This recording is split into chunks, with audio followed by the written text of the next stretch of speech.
Hello everyone, আসসালামু আলাইকুম। সবাই কেমন আছেন? আশা করি সবাই ভালো আছেন। তো আমি আপনাদের মাঝে নিয়ে আসলাম একটি নতুন ব্লগটি কী নিয়ে হতে যাচ্ছে থাম্বনেল দেখে হয়তো বা আপনারা বুঝেই গেছেন। আজকে আমি আপনাদেরকে দেখাবো জাতীয় স্মৃতিসৌধের সুন্দর সুন্দর কিছু দৃশ্য। আরও দেখাবো শুক্রবার আসলে স্মৃতিসৌধের ভিতরে কি পরিমাণ মানুষ হয় তা দেখার জন্য ভিডিওটা শেষ পর্যন্ত দেখার অনুরোধ রইল। আমরা অনেকটা আগেই চলে গিয়েছিলাম, ঘড়িতে তখন 2:30টার মধ্যে বাজছিল। অনেকটাই রোদ, তার জন্য এখনো কোনো মানুষ আসে নাই।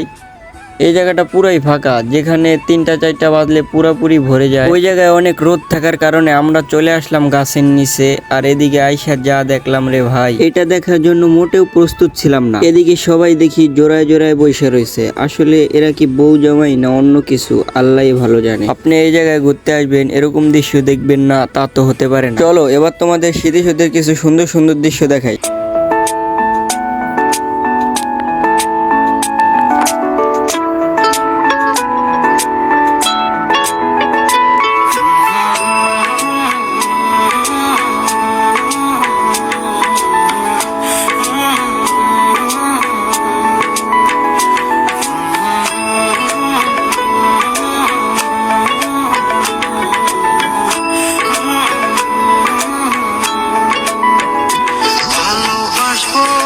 আর এখানে যাদেরকে ভিডিও করতে দেখতেছো না, তারা কিন্তু কেউ পোলা না, সবাই মেয়ে। আসলে পোলাদের ড্রেস পরে তারা সবাই ভিডিও করতেছে। শীতে শীতে আইসি ঘুরতে, এমন এমন শরীরা টিকটক করে, তোদের ভিডিও ধরতে শরম করে। হালার কোন দুনিয়া আইলা, শীতে শীতে আইলাম আর আয়াতে দেখতেছি পোলাগো পোশাক পরে মেয়েরা।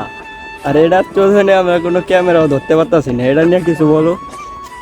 কি আর কোন ধর্ম ঠিক নাই, ধর্ম যদি ঠিক থাকতো তাহলে আজ যেমন পোলাগো পোশাক পরতো না। বিশ্বাস করেন ভাই, আমরা পোলা হইয়া আমাদের ক্যামেরা ধরতে শরম করতেছে, আর ওরা মেয়ে হইয়া ছেলেকে পোশাক পরা কিভাবে যে ভিডিও করে, এটাই আমার মাথায় খেলে না। তো যাই হোক, আল্লাহ ওদেরকে হেদায়েত দান করুক। এখন আমি কিছু ভিডিও শুট করব, আপনারা ভিডিওটি দেখেন।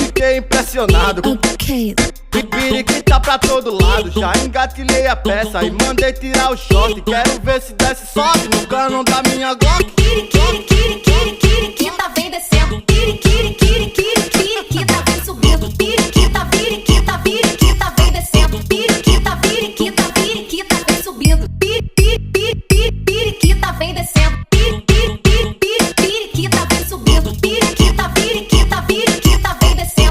সবচেয়ে এই জিনিসটাই ভালো লাগছে যে ইজলার আয়া দেখলাম যে আমাদের আগের দিনের খেলা জোতা চোর খেলা, ওরা এটা দেখলাম খেলতেছে। তাই এটা বসে বসে অনেকক্ষণ ধরে দেখলাম। আর ওই দিনটার কথা মনে পড়ে গেল, যেই দিন আমরা এই খেলাটা এলাকার সব পোলাপান মিলে খেলতাম। ভাই স্মৃতিসৌধের আনাচে কানাচে ঘুরা অনেক কিছুই দেখলাম আজকে। দেখা তারপর আবার চলে যাইতেছি। আর যারা মনে করেন যে স্মৃতিসৌধে ঢুকতে টাকা লাগে, আসলে এরকম কিছুই না। স্মৃতিসৌধে ঢুকতে কোনো টাকা লাগে না, একেবারে ফ্রিতেই ঢুকতে পারবেন আপনি। আর এই জায়গায় আসলে আপনার মন যদি খারাপ থাকে অবশ্যই ভালো হয়ে যাবে, কারণ এই জায়গাটা অনেক সুন্দর। আর ভিডিওটা কিরকম হয়েছে অবশ্যই কমেন্টে জানিয়ে যাও। আর ভালো লাগলে অবশ্যই লাইক কমেন্ট শেয়ার আর সাবস্ক্রাইব করে সাথেই থাকো আরও নতুন নতুন ভিডিও পাওয়ার জন্য। আজকের ভিডিওটা ছিল এই পর্যন্তই। সবাই ভালো থেকো, আল্লাহ হাফেজ।